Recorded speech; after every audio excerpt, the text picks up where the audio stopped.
आप कबीर साहब की वाणी में सृष्टि रचना को सुन रहे हैं और साथ में गरीबदास जी उसका प्रमाण दे रहे हैं कि मैंने भी आंखों देखा उस कबीर परमात्मा की रजात है। और वही मैं आपको बता रहा हूं कबीर परमात्मा की ही रजा से। अब गरीबदास जी बता रहे हैं, पीर पैगंबर कुतुब ओलिया सुर नर मुनि जन ज्ञानी, इत्या को तोरा ना पाया चमके बंधे प्राणी। ये पीर पैगंबर कुतुब ओलिया ये तो मुसलमानों के अंदर कहा जाता है और उन्हीं को सुर नर मुनिजन ज्ञानी ये हिंदू उन्हीं का नाम है हिंदी भाषा में, और वो अरबी के अंदर पीर पैगंबर कुतुब ओलिया और हिंदी में सुरनर मुनिजन ज्ञानी। एत्या को तो राना पाया जमके बंधे परानी।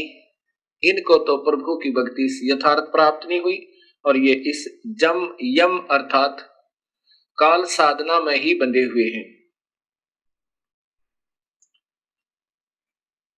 अब अपनी समर्थता बताते हुए कबीर परमेश्वर कह रहे हैं, काल अकाल दोहों को मोसो महाकाल सिर मुंडू। इस काल और अकाल ये परब्रह्म अर्थात काल के दो अर्थ होते हैं। एक तो काल जो खाता है, एक अकाल जो नहीं खाता है। एक काल होता है दुर्भिक्ष, एक काल जिसका विनाश होने वाला हो और अकाल जिसका विनाश कभी ना हो। ये एक ही शब्द के कई अर्थ बनते हैं। काल अकाल दोहों को मोसो महाकाल सिर मुंडो, मैं तो तख्त हजूरी हुक्मी चोर खोज को ढूंढू। कबीर साहब कहते हैं, हम ब्रह्मा विष्णु महेश को बुरा नहीं बताते और इनके बस की बात नहीं बेचारों की। ये तो ये काल यही महाकाल रूप में अपने 21वें ब्रह्मांड में रहता है। इन और ये दूसरे रूप में हर ब्रह्मांड के अंदर ब्रह्मलोक में भी यही रहता है। काल अकाल दोहों को मोसो महाकाल सिर मुंडो, मैं तो तख्त हजूरी हुक्मी चोर खोज को ढूंढू। हम तो उस जड़ को पकड़ेंगे, उस काल को, और यही कारण है दुखदाई, सभी जीवों को यही दुखी कर रहा है। मुल्ला माया मग में बैठी हंसा चुन चुन खाई, ज्योत स्वरूपी कहे निरंजन मैं ही करता बाई। ये काल अपनी माया के द्वारा सभी को उलझा के और सभी हंस आत्माओं को, जीव आत्माओं को चुन चुन कर खा रहा है। 1,00,000 जीवों का आहार प्रतिदिन कर रहा है। मुल्ला माया मग में बैठी हंसा चुन चुन खाई, ज्योत स्वरूपी कहे निरंजन मैं ही करता बाई। इस काल की द्वारा बिछाया हुआ जाल, ये माया इन सब जीवों को उलझा के, प्रथम तो ये त्रिगुण रूपी माया ब्रह्मा विष्णु महेश के द्वारा जीव को उलझवाता है। उसके बाद ये और जो मूल प्रकृति शेरा वाली के द्वारा इस जीव को उलझवाता है, क्योंकि ये सभी इस काल के वश हैं। इन विचारों का कोई दोष नहीं। ये ज्योत स्वरूपी कहे निरंजन मैं ही करता बाई, ये अनजान आत्माओं को के ऊपर प्रभु बना हुआ है, लेकिन ये प्रभु नहीं है। ये स्वयं भी कहता है गीता जी के 15वें अध्याय के 16, 17 और 18 श्लोक में। 16 श्लोक में लिखा है कि दो भगवान हैं, क्षर ये ब्रह्म, क्षर पुरुष, और अक्षर पुरुष ये परब्रह्म। इसी प्रकार दो स्थिति जीव की है। ये जीव रूप में तो अविनाशी है और ये स्थूल शरीर के अंदर नाशवान है, चाहे ब्रह्मा बना है, चाहे विष्णु बना है, चाहे शिव बना है, और चाहे कोई राजा बना है या रंक बना है, या कोई पशु बना है, पक्षी बना है। ये स्थूल शरीर है, ये तो नाशवान है प्राणियों का, और जीवात्मा रूप में ये अविनाशी कहलाते हैं। अब ये है गीता जी के अध्याय नंबर 15 का श्लोक नंबर 16 का अनुवाद। और 17वें श्लोक में लिखा है कि वास्तव में भगवान तो इन दोनों से भी न्यारा है। क्षर नाशवान, अक्षर कुछ अविनाशी। जैसे एक तो कप हो सफेद मिट्टी का बना हुआ, जिसको चीनी का कप कहते हैं, जिसे चाय पीते हैं, और दूसरा हो स्टील का। वो सफेद मिट्टी का बना हुआ कप तो बिल्कुल नाशवान है, शीघ्र ही विनाश को प्राप्त हो सकता है कभी भी। और स्टील लोहे का जो बना हुआ है इस्पात का कप, वो स्थाई समझो कुछ, उससे बहुत स्थाई। किससे? चीनी वाले कप तय, लेकिन वास्तव में भी वो स्थाई नहीं है, क्योंकि लोहे को जंग लगेगा और कभी आने वाले समय में, ठीक है काफी समय लग जाता, फिर भी वो विनाश को प्राप्त होगा, मिट्टी बन जाएगी। परंतु एक सोने का कप हो, अब सोने के कप का विनाश नहीं होता, सोने का अस्तित्व समाप्त नहीं होता, ना जंग लगता है, ना काई लगती है, ना वो नाशवान है। ऐसे ही तीन परमात्माओं का जिक्र गीता जी कर रही है, और जो कि सत्य है। और वही परमात्मा जो वास्तव में भगवान कोई और है, और वही अविनाशी परमेश्वर वास्तव में अविनाशी है, वही तीनों लोकों में प्रवेश करके सबका धारण और पोषण करता है। अब जैसे 15वें अध्याय के गीता जी के ही प्रथम और द्वितीय श्लोक में लिखा है कि उल्टा लटका हुआ ये वृक्ष है अर्जुन, इसकी ऊपर को जड़ है, नीचे को ये टहनियां हैं, तीनों गुण रूपी, रजगुण ब्रह्मा, सतगुण विष्णु, तमगुण शिव जी। और वही सबका पालन करता है, पालन पोषण करता है, जो मूल परमात्मा है, जो पूर्ण ब्रह्म है, जो वास्तव में अन्य भगवान है। ये एक संसार रूपी वृक्ष का उदाहरण समझो।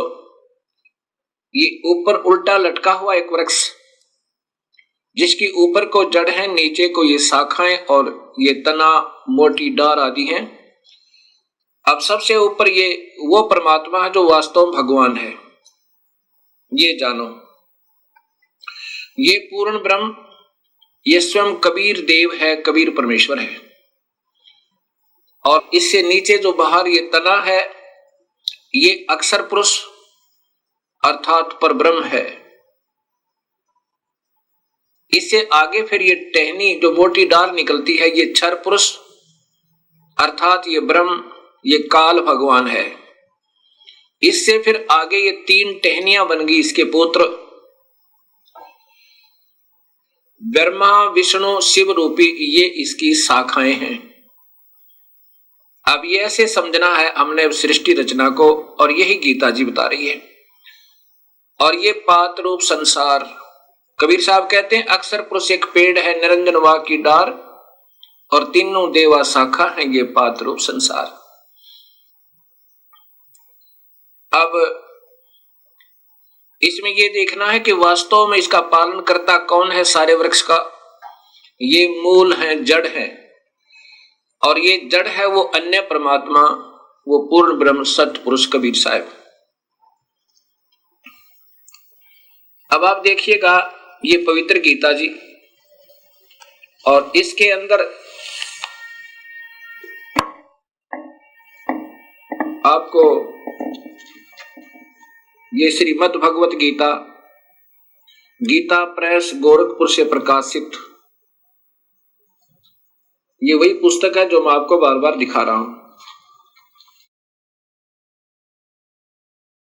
अध्याय नंबर 15 के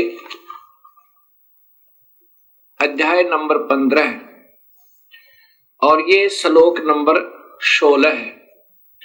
पहले इसकी ये मूल संस्कृत देखिएगा, सीधा सार्थ इससे बनेगा क्योंकि इन सरलारकर्ताओं ने स्वयं इतना ज्ञान नहीं था कि ये सत्य को सत्य कह सके।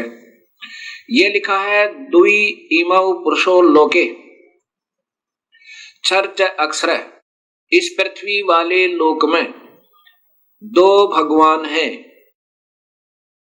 दुई माने दो, इमौ माने इस, पुरुषो माने पुरुष, लोके माने संसार में, क्षर ये नाशवान, ये क्षर ये ब्रह्म है, अक्षर ये पर ब्रह्म। द्वि पुरुषो, अक्षर पुरुष क्षर पुरुष, इन इस पुरुष को यहां दोनों स्थान पर लगेगा। ये एवं माने इसी प्रकार, और इसी प्रकार च, और इसी प्रकार क्षर सर्वाणी भूतानि कटुष्ट अक्षर उच्यते, इसी प्रकार जीव की दो स्थिति है। अब यहां इनके द्वारा टीका भी देखिएगा, ये श्री जयदयाल गोविंद का जी के द्वारा भाषा भाष्य टीका है। इस संसार में नाशवान और विनाशी भी दो प्रकार के पुरुष हैं। यहां पुरुष माने भगवान लिखना था, प्रभु लिखना था। फिर इसी प्रकार सर्वाणी सब संपूर्ण प्राणियों के शरीर तो नाशवान है और जीवात्मा अविनाशी कहा है। अब ये तो क्षर और अक्षर की ज्ञान दिया। अब वास्तव में ये 17वां श्लोक बताता है, स्पष्ट लिखा है, उत्तम पुरुष है तो अन्य, वास्तव में उत्तम परमात्मा यानी इनसे भी श्रेष्ठ भगवान तो कोई और ही है, जिसको परमात्मा इति उदाहरते। इस पुरुष का अर्थ भी यही दे दिया कि वो पुरुष वो वास्तव में भगवान परमात्मा है, इस प्रकार कहा जाता है। और वही अवम ईश्वरम, वही अविनाशी परमेश्वर इन तीन त्रिलोक में, इन तीनों लोकों में भी प्रवेश करके, अविश्वय माने प्रवेश करके, विभर्ति माने सबका पालन पोषण करता है, वो अन्य भगवान। अब इन्होंने कैसे किया है ये भी देखिएगा।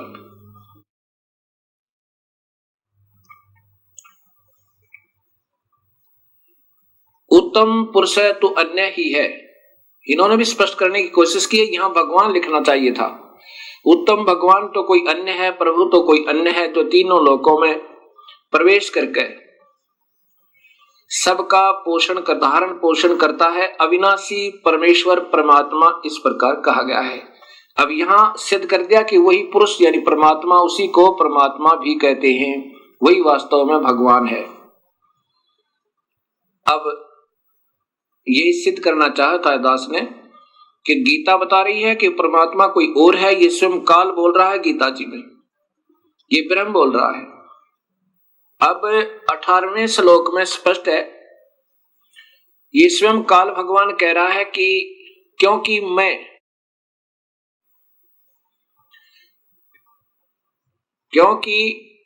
मैं नाशवान जड़ क्षेत्र से तो सर्वथा अतीत हूं और अविनाशी जीव आत्मा से भी उत्तम हूं, इसलिए लोक में और वेद में पुरुषोत्तम नाम से प्रसिद्ध हूं।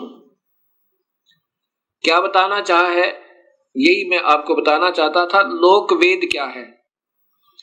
सुना सुनाया ज्ञान लोक वेद कहलाता है।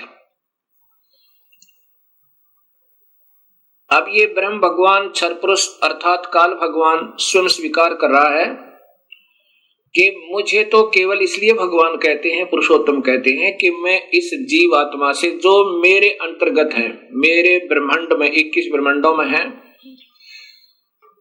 वो चाहे जीव रूप में है, जीवात्मा रूप में, चाहे वो स्थूल शरीर में देव हैं, महादेव हैं, चाहे ब्रह्मा विष्णु महेश है, चाहे राजा है, चाहे रंक है, ये जितने मेरे अंतर्गत प्राणी हैं, इनके ऊपर मैं प्रभु हूं, इनसे तगड़ा हूं, इसलिए मुझे पुरुषोत्तम कहते हैं। ये लोक वेद का अर्थ होता है कि सुने सुनाई कथाओं के आधार पर, जैसे किसी क्षेत्र में किसी की पूजा है, किसी क्षेत्र में किसी देव की पूजा है, कोई किसी प्रकार साधना कर रहा है, कोई किसी प्रकार साधना कर रहा है, इन साधनाओं को लोक वेद कहते हैं, जो शास्त्रों के विरुद्ध है, जिसका शास्त्रों में प्रमाण नहीं है, या ज्ञान है तो वेदों के आधार पर ज्ञान है, जैसा ऋषियों को ज्ञान हुआ कि ब्रह्म ही सर्वशक्तिमान है, उनकी अपनी सोच थी। या वेद में ऐसा नहीं है, ना गीता में ऐसा है। इन्होंने ही इस ब्रह्म को पूर्ण सर्वशक्तिमान मान के और लोक वेद बना दिए अपनी कथाओं के आधार पर। इसको सर्वस्वा सर्वशक्तिमान, जैसे ब्रह्मा विष्णु महेश को अजर अमर अजन्मा, इनके कोई माता पिता नहीं, ऐसा बना दिया। ये लोक वेद था, ये शास्त्र में प्रमाण नहीं था। शास्त्र को पढ़ा भी लेकिन ना समझने के कारण जो लोक वेद बन गया। ऐसे कहा कि मैं तो केवल लोक वेद के आधार पर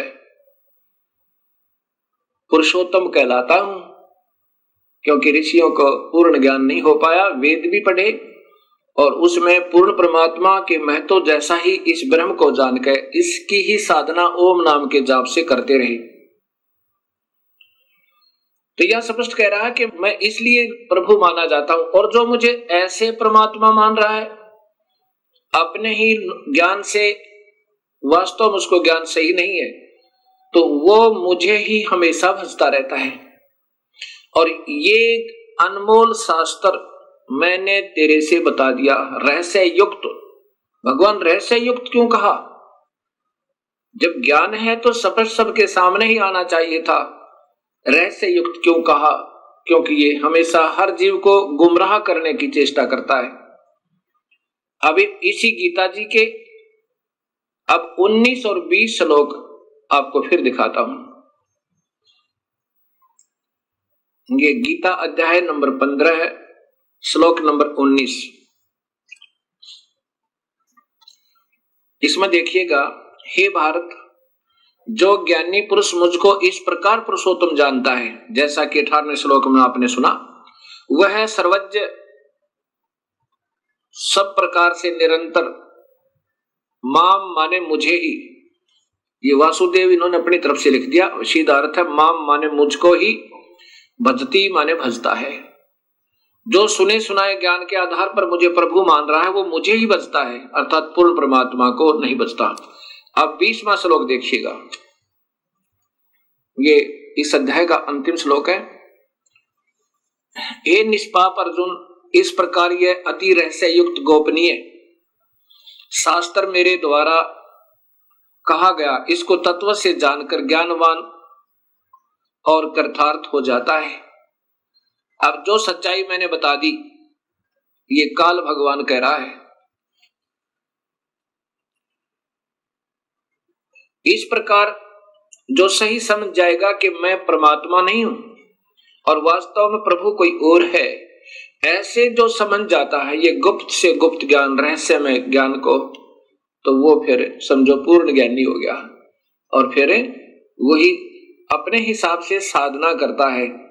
अब इसी गीता जी के 15वें अध्याय का प्रथम और द्वितीय श्लोक ये स्पष्ट करता है कि उल्टा लटका हुआ वृक्ष, ये देखिएगा, यही पंचोदश अध्याय चल रहा है, 15वां अध्याय,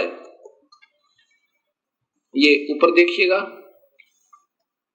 अथ पंचदशो अध्याय, इसमें प्रथम और द्वितीय श्लोक में लिखा है, ऊर्ध्वम मूलम अधः शाखा अश्वत्थम प्राहु अयम छंदासी अस्य प्राणी प्रणानी ये तम वेद सह वेदवितः। ये उल्टा लटका हुआ, ऊर्ध्व मूलम माने ऊपर को जड़ वाला, अधः माने नीचे को शाखाएं वाला, ये मजबूत एक वृक्ष कहा है, संसार रूपी वृक्ष समझो। और छंदासी अस्य प्रणानी, अर्थात इसके वेद आदि भी इसी का गुणगान करते हैं। और उस तम माने उस अज्ञान अंधेरे में छुपे हुए उस परमेश्वर के, वेद माने ज्ञान को जो सही जान लेता, स वेदवित है, वेदवित वह वास्तव में ज्ञानी है। अब ये तो सीधा सा बना है, आगे देखिएगा श्लोक नंबर 2, श्लोक नंबर 2, इसमें लिखा कि इस वृक्ष की तीनों गुण, गुण प्रवदा उस वृक्ष की, ये देखो, उस संसार वृक्ष की तीनों गुण रूप, रजगुण ब्रह्मा, सतगुण विष्णु, तमगुण शिव जी। ये तो वैसे इन्होंने अपने तुक मारा है। तीनों गुण रूपी विषय पर वाला शाखा, विषय विकारों की ये शाखाएं, तीनों गुण रूपी विषय विचारों की शाखाएं, अधः माने नीचे और ऊर्ध्वम माने ऊपर, सर्वत्र फैली हुई है। मनुष्य लोक में भी, और ये मनुष्य लोक में कर्मानुबंधनी मूलानी, ये मूल कारण है, जड़े हैं ये वास्तव में इस कर्मों को में बंधन की तीनों गुण। मूलानी नीचे और ऊपर सभी लोकों में व्याप्त हैं। अब क्या हुआ कि ये तीन गुण रूपी सतगुण विष्णु और तमगुण शिवजी रूपी ये तीनों शाखाएं इस मनुष्य लोक में इन जीवों को कर्मानुबंधनी मूलानी, कर्मों में बांधने की मूल है, कारण जड़ है। अब इस प्रकार इस गीता जी के ज्ञान को हम समझ के और फिर आगे चलेंगे, तब हम इसको सही ढंग से समझ पाएंगे। क्या बताया?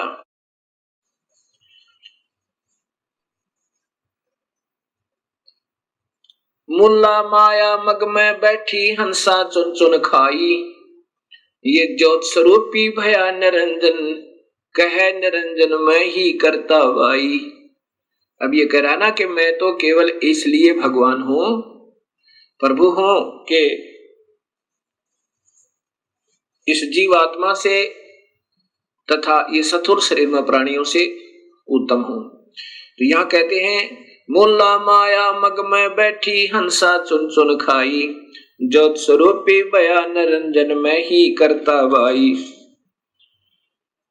एक न करता दो ना करता नौ ठहराए भाई, दसवां भी धुंधर में मिल जा सत्य कबीर दुहाई।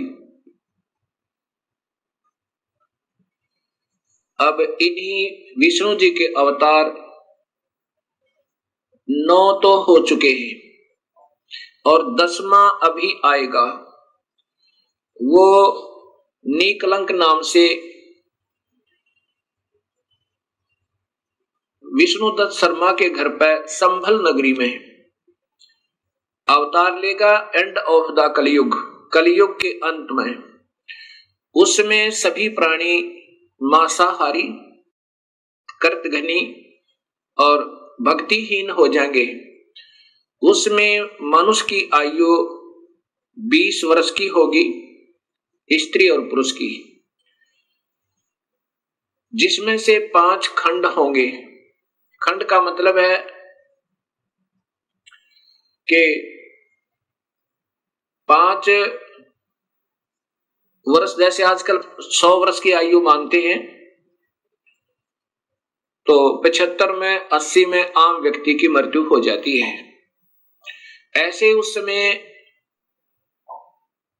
20 वर्ष की आयु होगी और 15 वर्ष में आम व्यक्ति मर जाया करेगा, यानी प्राण त्याग जाया करेगा।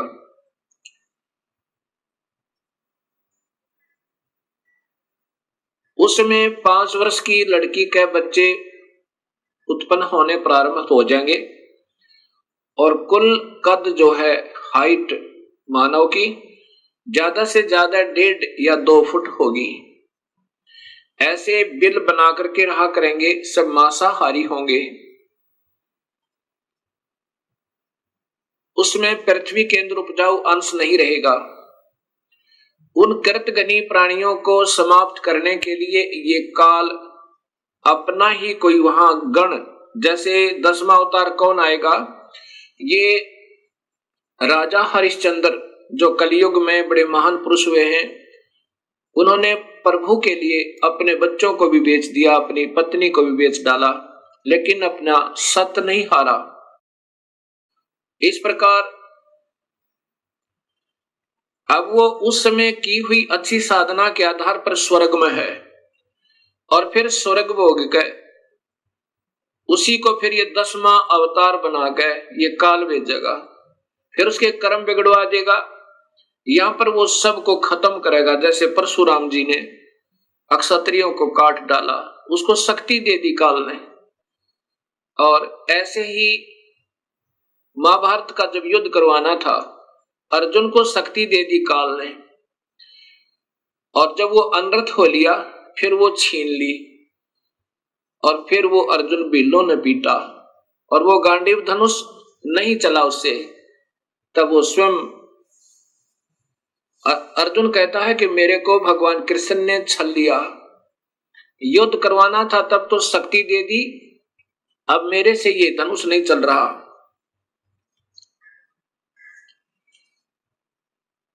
अर्जुन कहता है कि बड़ा छलिया है, लेकिन कबीर साहब कहते हैं कि भगवान कृष्ण छलिया नहीं है, वो नहीं चाहते ऐसा जुल्म करवाना।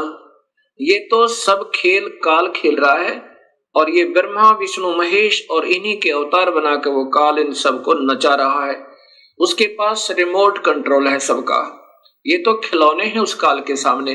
वो 1000 भुजा का है वो काल भगवान ब्रह्म, और ये ब्रह्मा विष्णु महेश केवल 4 भुजा के, और ये इनकी मां जो है अष्टंगी शेरा वाली दुर्गा, ये 8 भुजा की। अब ये देखना, एक तो 1000 हॉर्स पावर की मोटर हो और एक 4 हॉर्स पावर की हो, एक 16 कला के हो, 16 हॉर्स पावर की मोटर हो, और एक 1000 कला की यानी पावर हॉर्स पावर की हो, कितना अंतर होता है। ऐसा ही इन सब के अंदर भिन्नता है।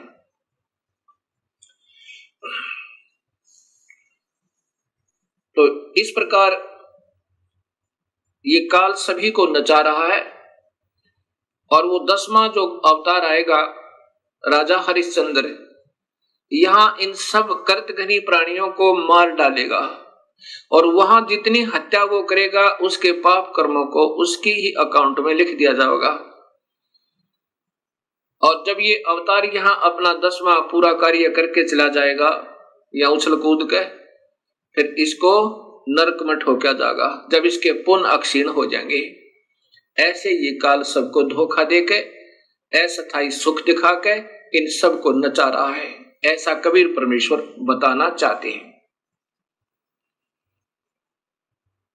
88 दीप मुनीश्वर बंदे मुल्ला डोरी, इस काल की ही माया के अंदर फंसे हुए हैं। कौन कौन? 88,000 ऋषि और 33 करोड़ देवता, 9 नाथ 84 सिद्ध, और ये ब्रह्मा विष्णु महेश जैसी पुण्यात्मा भी ये काल की ही डोर के बंधे हुए हैं, इनसे बाहर नहीं है। 88 दीप मुनीश्वर बंदे मुल्ला डोरी, इतम जमका तुलबाना चलियो पुरुष किशोरी। इन इतनों में तो 21 ब्रह्मांड में तो काल ही का तलवाना अर्थात हुक्म चलता है। मुल्ला का तो माथा दागू सत की मोर करूंगा, पुरुष दीप को हंस ले जाऊं दरा न रोकने दूंगा। अब कबीर परमेश्वर कहते हैं कि इस काल की मुल्ला माया अर्थात सब माया को मैं काट दूंगा और अपने हंस को सतलोक में पुरुष दीप में पूर्ण परमात्मा वाले लोक में ले जाऊंगा, रास्ता नहीं रोकने दूंगा। मैं साथ रहूंगा अपनी पुण्यात्मा के, जो सत भक्ति मेरे पूरे हंस से पूरे संत का नाम लेकर के और वही 3 मंत्रों के जाप से विधिवत साधना अंतिम श्वास तक करता रहेगा। हम तो बंदी छोड़ कहां धर्म राय है चकवे, सतलोक की सकल सुनावा वाणी हमारी अखवे। 14 भवन गवन है मेरा जल थल में सर्वंगी, खालक खलक खलक में खालक अवगत अचल अवंगी। अगर अलील चक्र है मेरा जहां से हम चल आए, पांचों पर परवाना मेरा ये बंद छुटावन दाए। इन पांचों के ऊपर मेरा तलवाना मेरा हुक्म चलता है। ब्रह्मा विष्णु महेश और माया और इस काल के ऊपर ज्योत निरंजन के ऊपर कबीर परमेश्वर कहते हैं कि मेरा हुक्म चलता है। अगर अलील चक्र है मेरा जहां से हम चल आए, सतलोक से हम आए हैं, और पांचों पर परवाना मेरा बंद छुटावन दाए। जहां ओंकार निरंजन नाई, ब्रह्मा विष्णु वेद न जाई। जहां वेदों के आधार पर साधना करने वाले वहां नहीं जा सकते, और ना ही ये ब्रह्मा विष्णु महेश जा सकते। जहाँ ओंकार निरंजन नाही, ब्रह्मा विष्णु वेद न जाही। जहाँ करता ने जन भगवाना, काया माया पिंड ने पराना। पांच तत्व गुण तीनों गुण नाही, जहाँ काल द्वीप और नहीं झाई। अमर करूं सतलोक पठाऊं, ताते बंदी छोड़ कहाऊं। बंदी छोड़, बंधन छुटवाने वाला, पाप कर्मों को काटने वाला वो कबीर परमेश्वर कहता है कि अमर करूं, ऐसे लोक में ले जाऊं ये सत्य सार नाम और सत्य नाम देकर, वहां से फिर तेरा मरण नहीं होगा। अमर करूं और सतलोक पठाऊं, सतलोक ले जाऊं, भेज दूं। इसलिए मैं बंदी छोड़ कहलाता हूं, ताते बंदी छोड़ कहूं। जैसे यजुर्वेद के 5वें अध्याय के 32 श्लोक में स्पष्ट लिखा है कि वो कबीर परमेश्वर है जो इस काल की बंधन से छुटवाता है, और वो आकार में है।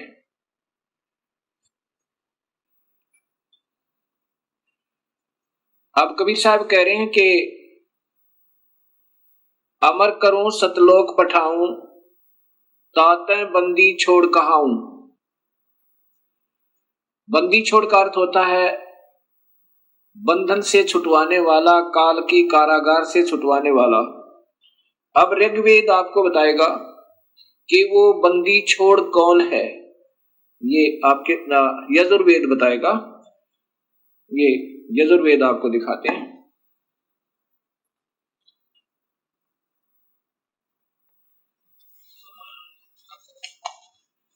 ये महर्षि दयानंद सरस्वती इनके द्वारा भाषा भाष्य है, इनका स्वयं भाषा भाष्य, इनका टीका किया हुआ है।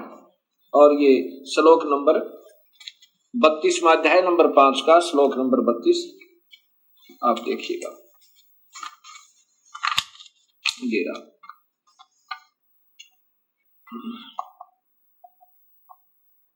ये देखिएगा, ये है श्लोक नंबर 32 अध्याय नंबर 5 पंचमो अध्याय और श्लोक नंबर 32। ये देखिएगा, ये है उसी गसी कबीर अंगारी असी। बंबारी, बंबारी, बंबारी माने बंधनों का शत्रु। अवेसरोसी दो वसवान सुधन्यो रसी मार जालिय। सम्राट असी कृषाणु पृष्ठो असी पवमानो नभोसी। प्रत्यका मृष्टासी अवसूदन है रत धामा असी सवर ज्योति। अब इन्हीं के द्वारा, महर्षि जी के द्वारा ही इनके शब्दों में सुनिए पहले तो। हे जगदीश्वर, जिस कारण आप उशिक माने कांतिमान, असी माने है, अंगहारी माने खोटे चलन वाले जीवों के शत्रु। अंग का अर्थ होता वास्तव में पाप, अंगहारी का अर्थ होता पाप, अरि माने शत्रु। अंग माने पाप, अरि माने शत्रु। पाप क्या शत्रु, पाप काटने वाले, खोटे कर्म, ये छोटे खोटे चलन नहीं, ये सीधा अर्थ है अंगारी माने पाप कर्मों को काटने वाले। कबीर, ये कबीर है, ये कबीर को यहां कबीर ही लिखना था। कबीर असी माने है, वो पाप काटने वाला कबीर है। आगे देखिए, फिर स्वयं स्वीकार करते हैं बंबारी, बंधनों का शत्रु, बंधनों के शत्रु, वह तारादि तंतुओं के विस्तार करने वाले। ये तो इन्होंने अपना बना दिया सीधा बंबार। बंभर माने भंवरे की तरह विषय वासनाओं के बंधन में बंधे हुए काल के जाल में। ये बंभारी माने बंधनों के शत्रु, बंभर माने भंवरे की तरह बंधे हुए बंधनों में, विषय वासनाओं के बंधनों में, उनको काट के इस काल की कैद से छुड़ाने वाले ये परमात्मा कबीर है। कौन है? वो कबीर है। और वो कहाँ रहता है? ये देखो, वो रत धामा, ये स्वयं कहते हैं वो सत धाम युक्त असी माने है, वो सतलोक में रहता है। अब यहां फिर ऊपर देखना, ये मूल संस्कृत सीधा अर्थ लिखा है कि उसी गसी कबीर, ये स्पष्ट कबीर शब्द है। कबीर अंगारी असी, पाप काटने वाले कबीर हैं। और बम्भारी, बम्भारी माने बंदी छोड़, बंधनों के शत्रु कहो या बंधन छोड़वाने वाले, बंदी छोड़ कहो, हम उनको बंदी छोड़ कहते हैं। इसलिए कबीर परमेश्वर कह रहे हैं कि अमर करूं सतलोक पठाऊं, ताते बंदी छोड़ कहाऊं। इसलिए मैं बंदी छोड़ कहलाता हूं। अमर करूं और काल के जाल से जीव को छुटवा कर सतलोक ले जाता हूं।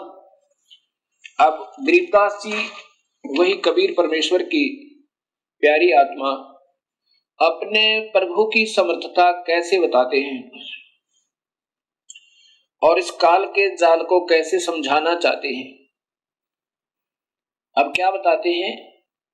माया अर्थात ये प्रकृति देवी और इसके काल के वश होकर ये और ये काल दोनों अपने ही प्राणियों को अपने आप ही पैदा करके और स्वयं ही खाते हैं। माया आद निरंजन भाई, अपने जाए आप खाई। ब्रह्मा विष्णु महेश्वर चेला, ओहम सोहम का है खेला।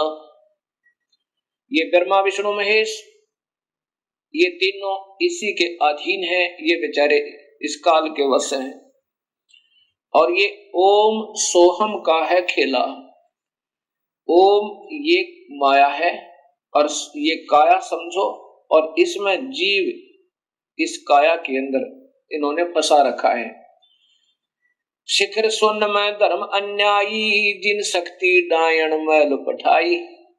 शिखर सुन में ये धर्म, ये काल अन्यायी कहा है कि इसने किसी को भी सत्य नहीं बता रखा, सबको धोखे में देकर रखता है।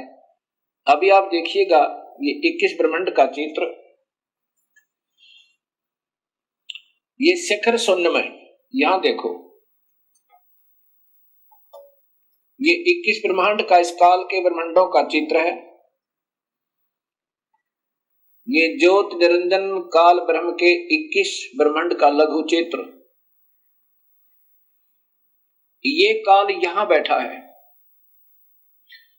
ये एक महाब्रह्मांड में, इसने 4 महाब्रह्मांड बना रखे हैं काल ने, और इसमें 5 ब्रह्मांड का एक ग्रुप बना रखा है, एक समूह बना रखा है।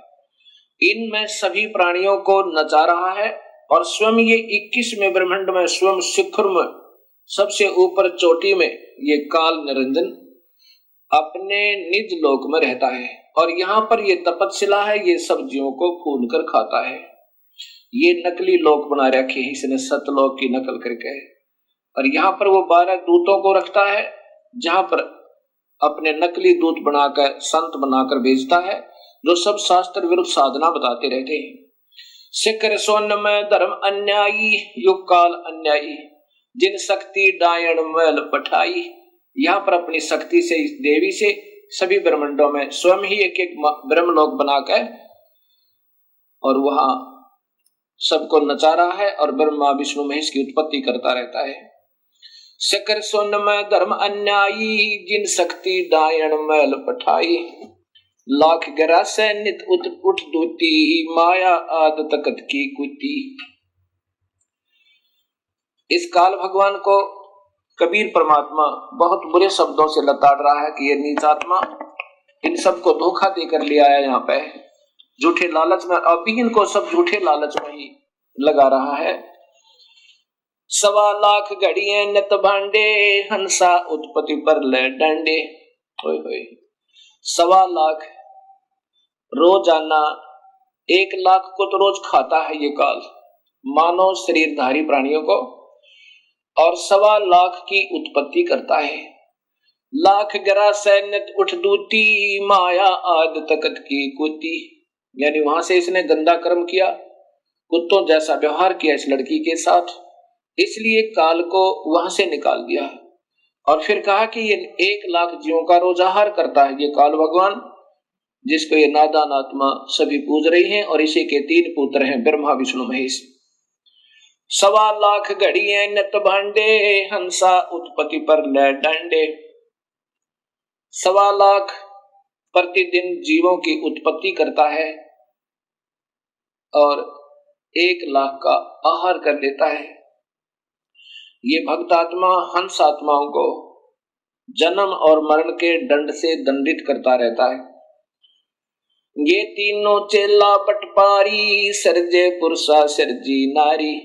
खोखापुर में जीव भुलाए, शोपन बिस्त बैकुंठ बनाए। इस खोखापुर में इस काल का लोक दिखा तो ये सतलोक जैसा है, यानी उसकी नकल कर रखी है। और ये सब ऊपर से कवर, खोखा माने कवर, वो तो ठीक लगता है सही ओरिजिनल माल जैसा, लेकिन अंदर माल डुप्लीकेट है। कीड़ी कुंजर और अवतारा, हरहट डोर बंधे कई बारा। ये अरहट का कुआ लोई, यागल बंधा है सब कोई। ये अरहट माने रहट का, एक रहट होता है एक कुएं के अंदर वेल, और उसमें एक चैन लगा करके एक पुली पे एक सर्कुलर लोहे का एक घेरा होता है, और उसके ऊपर बाल्टियां बकेट्स वो जड़ दी जाती उस चैन के ऊपर, और फिर उसको बैल से चलाया करते थे कोल्हू की तरह। और फिर वो नीचे से बाल्टियां भरकर आती थी, ऊपर खाली हो जाती थी, फिर नीचे से भरकर आती थी, ऊपर खाली हो जाती थी। ऐसे ही ये भक्त आत्मा नीचे अपने पुण्य और पाप इकट्ठे करते हैं, ऊपर स्वर्ग के अंदर जाकर के उनको स्वर्ग और नरक में उन दोनों को खाली करके फिर 84 लाख जोनियों के कष्ट को फिर उठाते रहते हैं।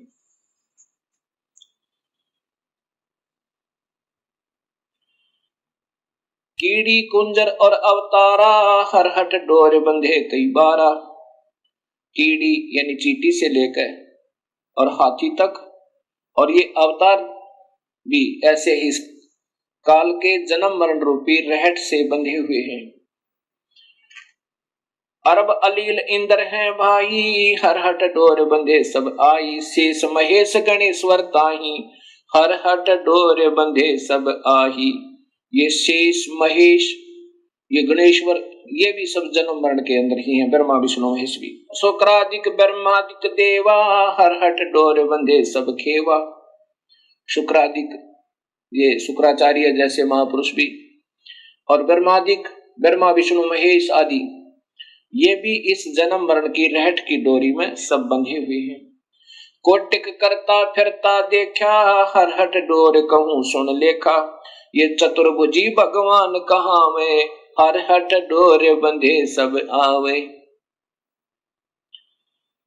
ये चतुर्भुजी भगवान कहाँ में, ये 4 भुजा के भगवान ब्रह्मा विष्णु महेश कहलाते हैं।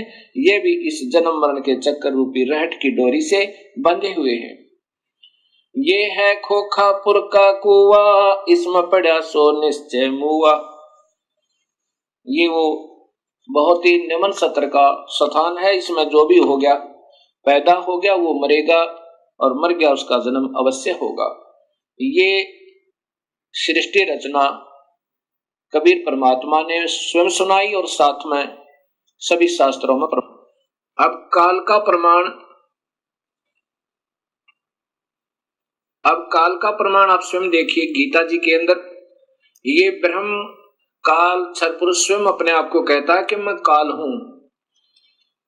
श्रीमद् भगवत गीता, गीता प्रेस गोरखपुर से प्रकाशित है, वही पुस्तक है ये। इसमें अध्याय नंबर 11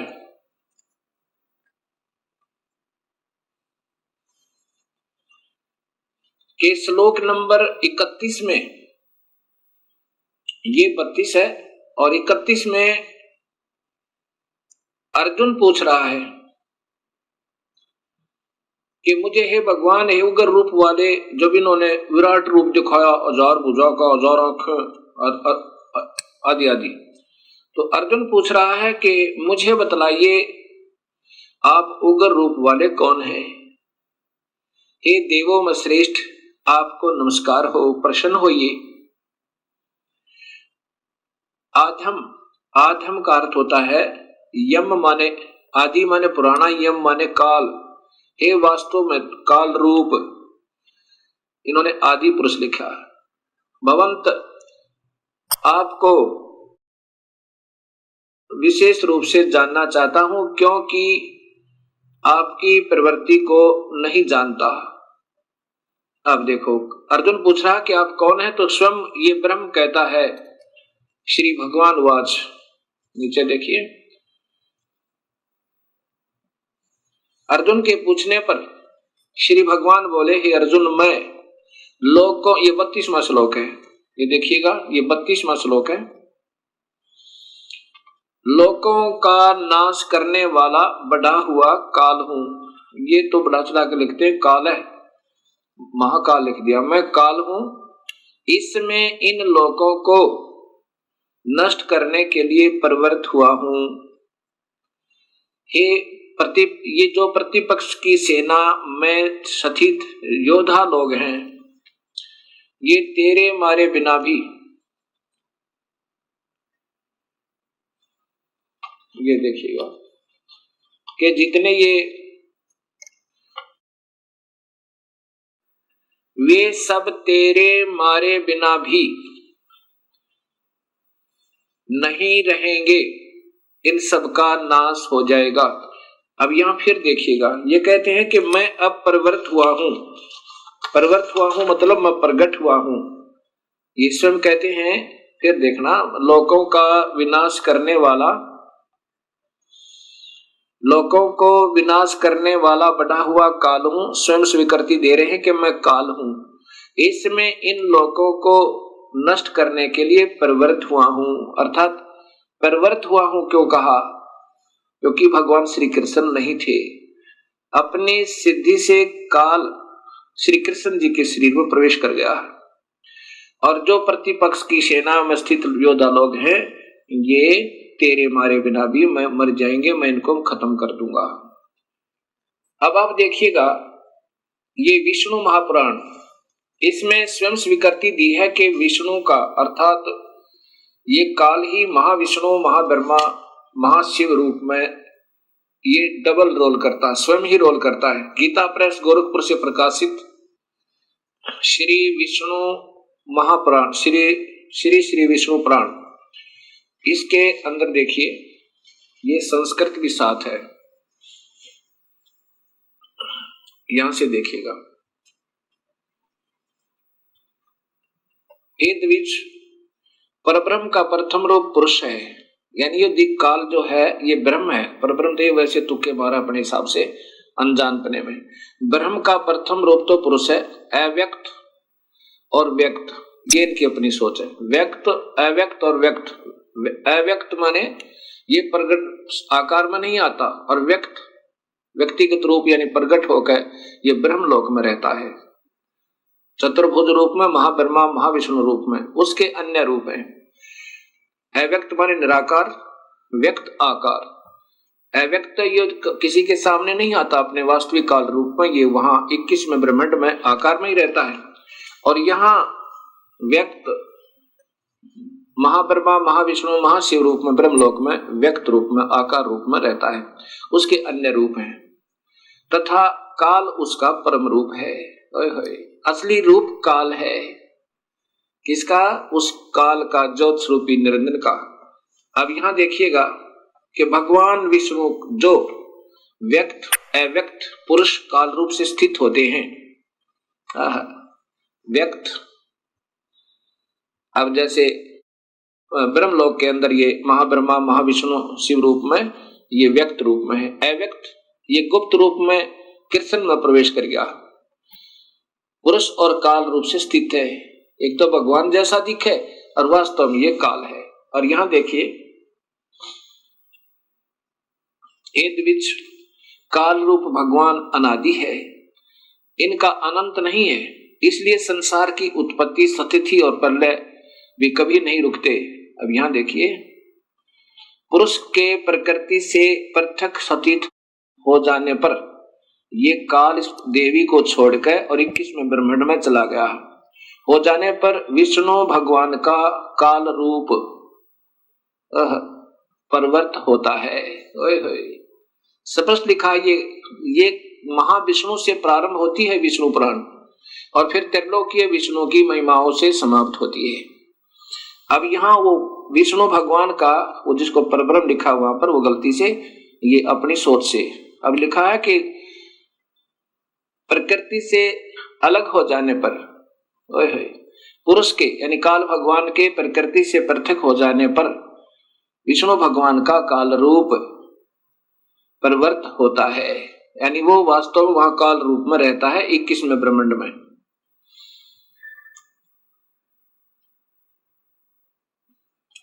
अब ये सामने देखिएगा एक ब्रह्मांड अंड का लघु चित्र।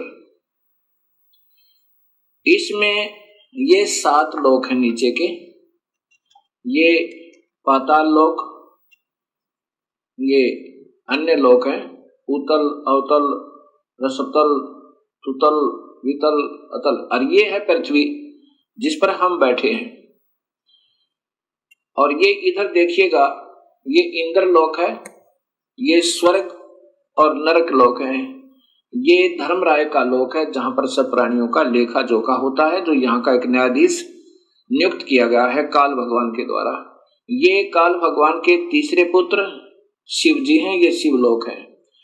और ये प्रथम पुत्र ब्रह्मा है, ब्रह्मा लोक में, और ये विष्णु जी का लोक है, ये सेकंड पुत्र ब्रह्मा काल का। और ये काल यहाँ रहता है व्यक्त रूप में, महाब्रह्मा, महाविष्णु, महाशिव रूप में, और ये प्रकृति देवी का अलग से लोक भी है, और फिर इसको यहाँ भी अपने साथ अपनी पुत्री रूप में रखता है। जब ये इनसे अलग हो जाता है, और यहाँ पर ये एक मानसरोवर भी है, और ये कबीर परमात्मा भी हर ब्रह्मांड में अपना अन्य रूप बनाकर, और इनका सतगुरु का भी एक स्थान यहाँ पर हर ब्रह्मांड में है।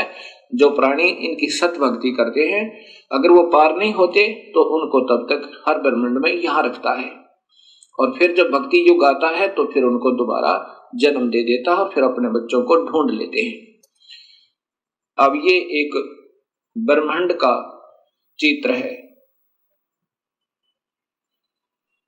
अब 21 ब्रह्मांड का चित्र देखिए।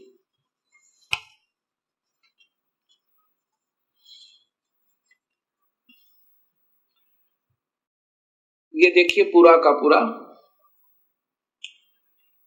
अब क्या कहा विष्णु पुराण में कि जब ये प्रकृति से भिन्न हो जाता है, हर ब्रह्मांड में अपने उत्पत्ति करके, ये एक ब्रह्मांड है, ये 5 महाब्रह्मांड का ग्रुप है, 5 ब्रह्मांड का, और एक महाब्रह्मांड बनाया हुआ इस काल ने। इस एक एक ब्रह्मांड में अपनी पत्नी के साथ रहकर एक एक ब्रह्मा, एक विष्णु, एक शिव की उत्पत्ति करके एक ब्रह्मांड की शुरुआत कर देता है। फिर इनसे भी अलग हो जाता है, फिर इनके साथ नहीं रहता, वो काल यहाँ रहता है। देखो कितना स्पष्ट किया है कि वो फिर काल रूप हो जाता है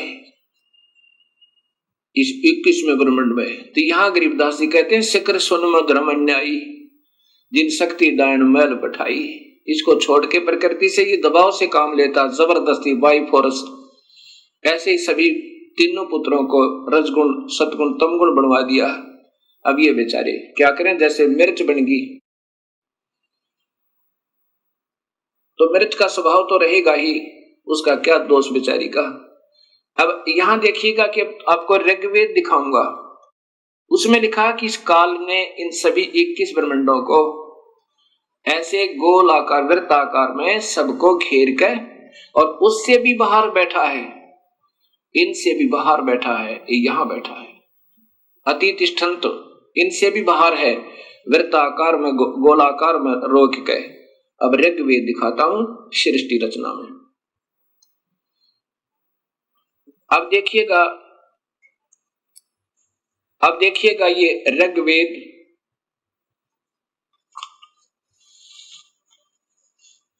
ये महर्षि दान सरस्वती द्वारा भाषा भाष्य है। इन्होंने भी सत्य को छुपाते छुपाते भी नहीं छुपा पाए, क्योंकि इनको स्वयं ज्ञान नहीं था कि परमात्मा वास्तव में है कौन। अब ये देखिएगा ऋग्वेद मंडल नंबर 10 और सूक्त नंबर 90, इसमें देखना संस्कृत स्पष्ट बता रही है, यहां देखिए, सहस्रा शीर्षा, सहस्रा अक्षा, अक्षय, सहस्र पात है, स भूमि विश्वस्तो वृत्वा, ये देखना वृत्वा, अति तिष्ठन्त 10 अंगुलम, पुरुष है परमेश्वर, ये काल भगवान, पुरुष माने काल भगवान, क्योंकि अब सहस्रा शीर्षा संसार के सिरों वाला, सहस्रा संसार के नहीं 1000 सिर वाला, जैसे गीता में लिखा है, हे सहस्रा बाहु सहस्रा अक्ष वाले, सहस्रा अक्षय और हजारों आंखों वाला, इन्होंने संसार की आंखों वाला लिखा है, जबकि सहस्र माने 1000 होता है, 1000 पात है, 1000 पैरों वाला, सहस्रा पात। अब मैं जो बताना चाहता हूं कि ये क्या लिखा है, स माने वह भूमि, इस भूमि वाले पृथ्वी वाले लोकों में प्रकृति को विश्वता माने सब और से वृत्वा, ये वृत्वा माने गोल आकार में घेर के, 10 उंगलम, इन्होंने 10 इंद्रियों लिखा नहीं, 10 उंगल माने इन 10 इनसे बाहर, यानी अपने पूरे काबू में करना, 10 उंगलम में माने पूरे काबू में करके, अति तिष्ठत, अति तिष्ठत यानी इनसे भी बाहर बैठा है। अब ये संस्कृत दिखाई आपको, अब ये दास बताएगा वास्तव में इनका क्या सरलास बनता है। और फिर आगे इन्होंने किया है, इन्होंने की भाषा में सुनिए पहले। अब दूसरा श्लोक, जो उत्पन्न हो चुका है और जो भविष्य में उत्पन्न होगा, होने वाला है, और जो वर्तमान में है, वह सब पुरुष ही है, और अमृता मोक्ष का स्वामी है, जो प्रकृति से बढ़ता है उसका भी स्वामी है। अब देखो, ये परब्रह्म की महिमा है, वो ब्रह्म की महिमा थी। अब आगे देखिएगा, इन्होंने गोलमोल कर दिया। आगे देखो, एतावान, इतनी ही इस पुरुष की जगत आदि विभूति है। स्पष्ट लिखा है कि एतावान, इतनी ही इस पुरुष की महिमा अर्थात जगत आदि विभूति है, और पुरुष वह परमेश्वर तो, यानी इस भगवान 1000 भुजा वाले थे तो वह परमेश्वर तो स्वयं लिख रहे हैं, इससे भी बड़ा है। देखो महर्षि दयानंद स्वयं 2 भगवान तो आप ही स्वीकार कर रहे हैं कि वो वास्तव में परमात्मा, पहले तो 1000 भुजा वाला भगवान, अब कहते हैं ये तो इतनी ही महिमा है उस भगवान की तो, लेकिन वो परमात्मा, वह परमेश्वर अर्थात दूसरा कोई भगवान है, वो इससे भी बड़ा है। हे मालिक, 2 भगवान स्वयं स्वीकार करते हैं और स्वयं कहते हैं भगवान है ही नहीं, निराकार है, एक ही प्रभु है, विश्व समस्त भूत जात, इसका एक पैर है, एक पैर है, पाद है, इसके 3 पाद, ज्ञान प्रकाश दिदिनी दिवी है, ये अमृतम अविनाशी है। अब ये ऋग्वेद मंडल नंबर 10 और सूक्त नंबर 90 स्वयं महर्षि दयानंद सरस्वती जी द्वारा भाषा भाष्य अर्थात इसका सरलार्थ है, और ये स्वयं ही प्रथम श्लोक में स्वीकार करते हैं कि परमेश्वर संसार के सिर वाला, सहस्रा शीर्षा, 1000 सिर वाला, 1000 भुजा वाला, 1000 आंखों वाला, ये काल भगवान है। और इसका वास्तविक अर्थ ये बनता है, इस दास ने किया है कि पुरुष विराट रूप काल भगवान अर्थात क्षर पुरुष, 1 सहस्रा शीर्षा, 1000 सिर वाला, 1000 आंखों वाला, 1000 पैरों वाला, वह काल भूमि मन पृथ्वी वाले 21 ब्रह्मांडों को विश्वस्ता माने सब औरतें, विश्वस्ता माने सब और से जबरदस्ती घेर के, विश्वस्ता 10 उंगलम माने बिल्कुल पूर्ण काबू करना, यानी 10 उंगलों के बीच में रख लेना, उसको पकड़ लेना, जकड़ लेना, 10 उंगलम का अर्थ ये है, पूर्ण रूप से घेर के, वर्तवा यानी गोल आकार में घेर के, अत्यतिष्ठत, इससे भी बाहर उस काल लोक में ठहरा हुआ है। ये आपको अभी मैंने दिखाया था है।